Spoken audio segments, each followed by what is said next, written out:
What's up, everybody? So I'm here at my Week 4 NFL DraftKings picks. It's hard to believe we're almost a month into the season already.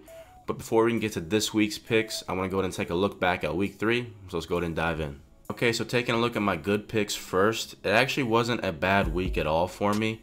I definitely gave out quite a few good picks, and if you played some of those guys, and hopefully you guys were able to pull home some money.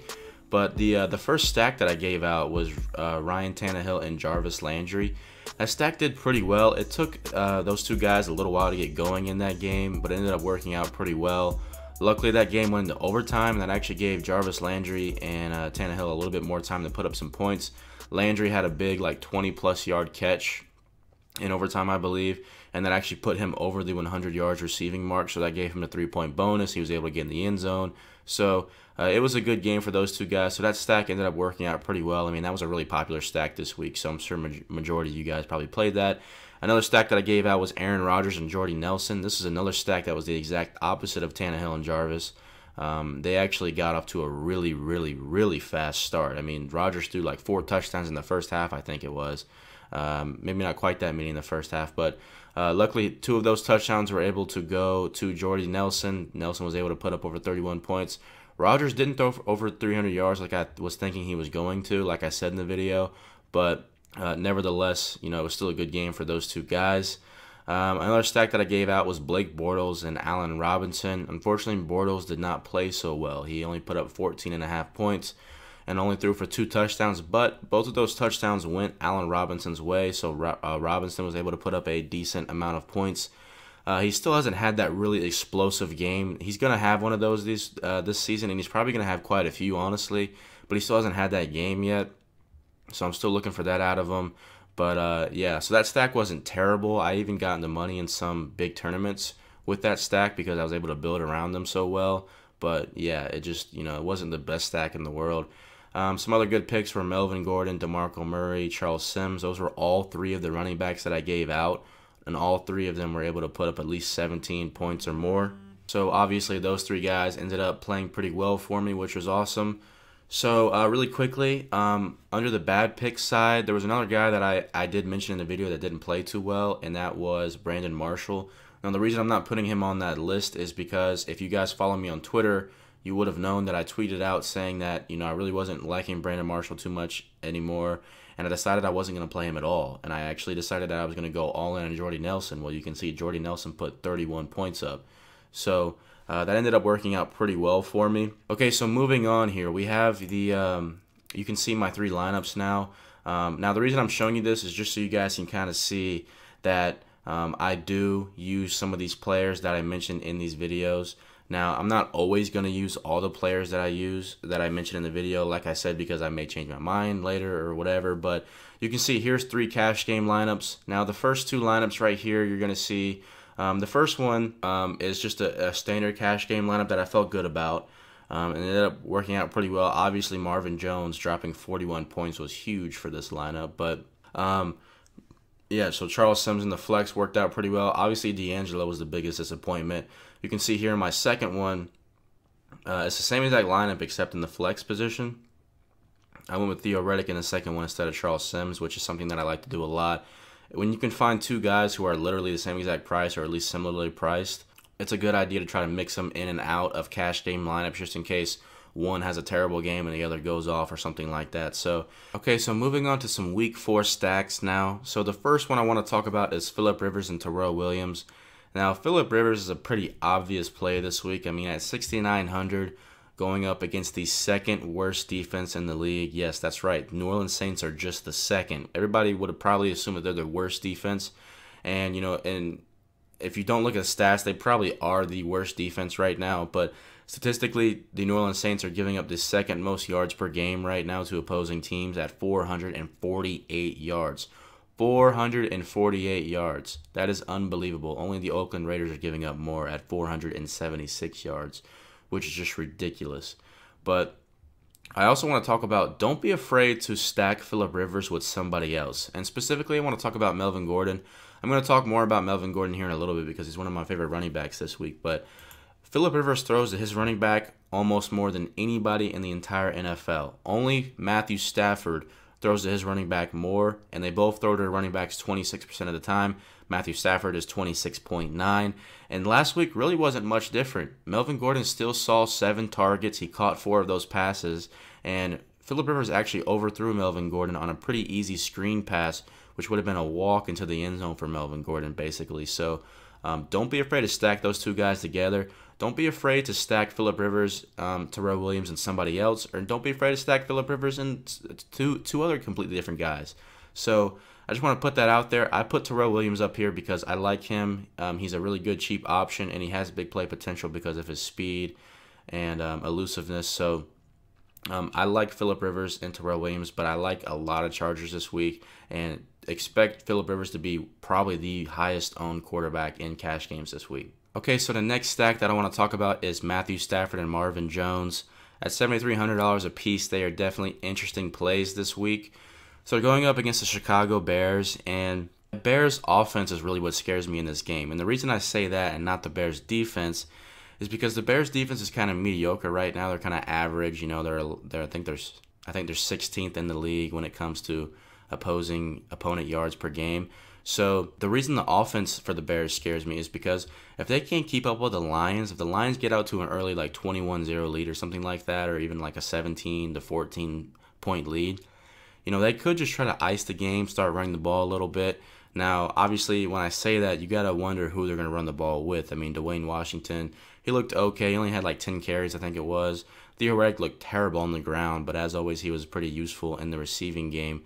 So we'll have to see what happens, and later in the week, I may decide not to play these guys because of that exact reason. But right now, I think it's a pretty safe bet that these guys are going to put up a healthy amount of points. And right now, I really like this play. Okay, so the third and final stack that I want to talk about is Cam Newton and Kelvin Benjamin.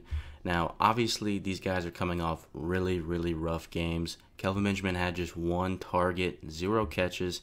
Cam Newton threw 3 interceptions, but we need to look at the matchup here because this is looking really, really favorable for them. So far this season, the talk around the Falcons has been their offense and how many yards they've been putting up, how many points, all these crazy numbers and whatnot. But the thing that really is getting overlooked is how bad their defense really is. Their defense is ranked 30th in the NFL right now, and the only 2 teams that are worse are the 2 teams that the Falcons have actually beat this season in the New Orleans Saints and the Oakland Raiders. So that alone is why I'm looking at Cam and Kelvin. This is a great bounce back spot. One thing that can't go unmentioned is that might as well be a home game for Cam Newton as well. He's from Atlanta. He's going to have quite a few family members and friends there, so he always plays well on the road in Atlanta. Obviously, they're coming off that tough game against the Vikings, so I like them to win this game. I like putting Cam and Kelvin together. If you don't want to put Cam with Kelvin because you think Kelvin's going to get locked down, put him with Greg. Doesn't really matter. So with Cam's rushing ability, it also makes sense to just play him alone if you want to do that. I'm probably not going to do too much of that, but if you're scared to play Kelvin because you think he's going to get locked down by Desmond Trufant or something like that, then you can go with just Greg, or you can just play Cam with like a Ted Ginn Jr. or something like that.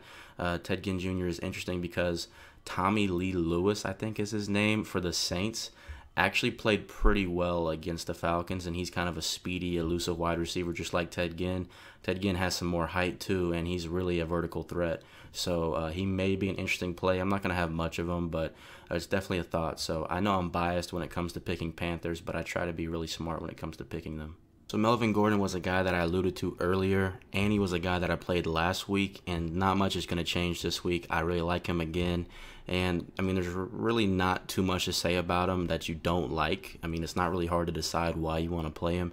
He's been in the end zone every single week this season so far. But the big thing that I want to talk about is last week he had 7 targets and 4 receptions. It's something that I alluded to earlier as well.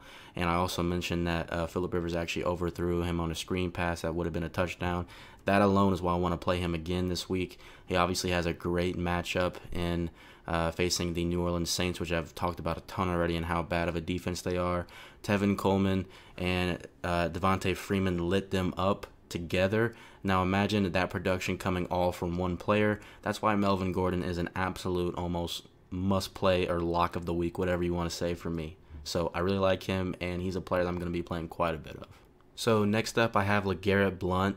And he too, like Melvin Gordon, has been in the end zone every single game this season so far. And he's actually the league's leading rusher. And at $5,000, if you can get the league's leading rusher almost a month into the season, how can you pass that up? He's going up against the Bills this week, which isn't a terrible rushing defense. They're only giving up 98 yards on the ground, which actually ranks them right at 15th in the league.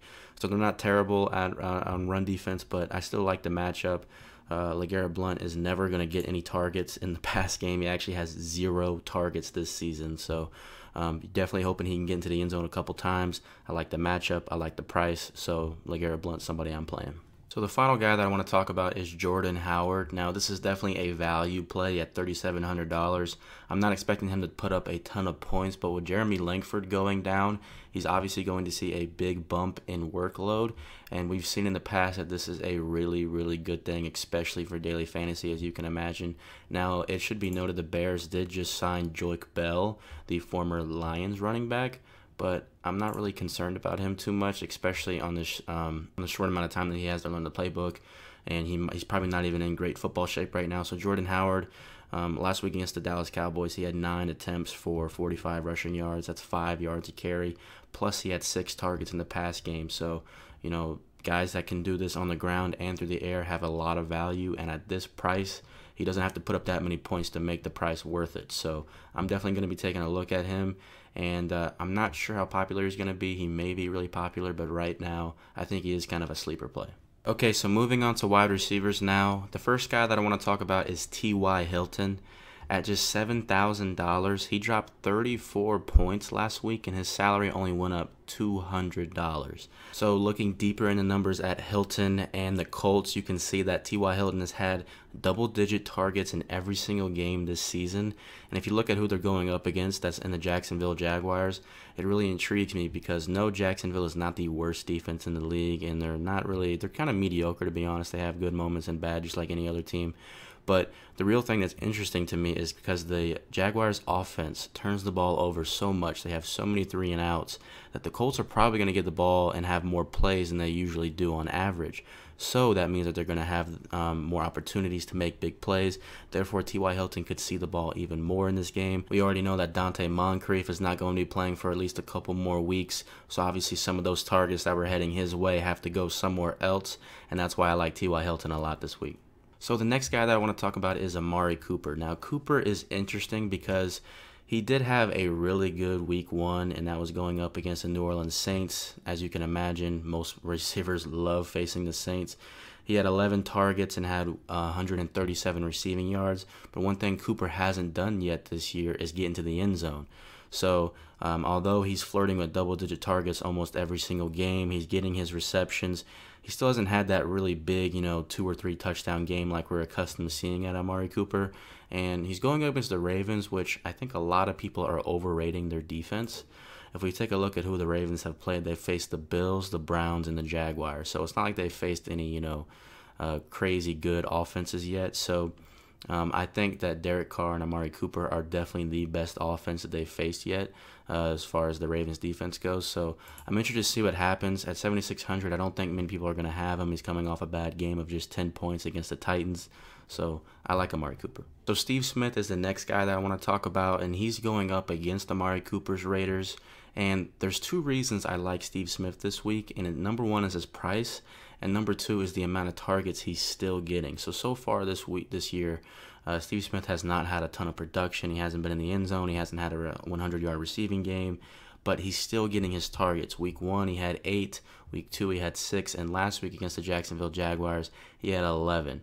So I really like the volume he's still getting. A lot of people think Mike Wallace is turning into that number 1 receiver, but he really isn't. These first 2 weeks, or at least the first 3 weeks, we've seen Mike Wallace have some explosive plays, and that's where he's been getting his points. But he's not a receiver who's going to methodically catch the ball and move down the field. And we know that Steve Smith is going to be that guy for the Ravens moving forward because we know Joe Flacco really wants to throw the ball to him. So I really like that price. I don't think many people are going to have him because right around this price range, you have a lot of guys that other people are going to be looking at, like Terrell Williams, I mentioned earlier, Terrell Pryor, of course. Jamison Crowder is going to probably be a popular pick. He's a guy that I picked in quite a few tournaments last week. So I expect Steve Smith to be very, very low owned in a lot of these big tournaments because there's a lot of different ways you can go around this $4,500 to $4,000 price range. So for that reason, I'm going to be picking him in big tournaments. Now in a cash game lineup, in a 50-50 or something like that, stay away from Steve Smith. He doesn't have a very safe floor, in my opinion. I think I'd feel safer going with Terrell Pryor in a cash game than I would Steve Smith right now. But I think Steve Smith has a really high upside, and hopefully he can have a big game this week. So I talked about Greg Olson earlier, so I'm not going to spend too much time on him.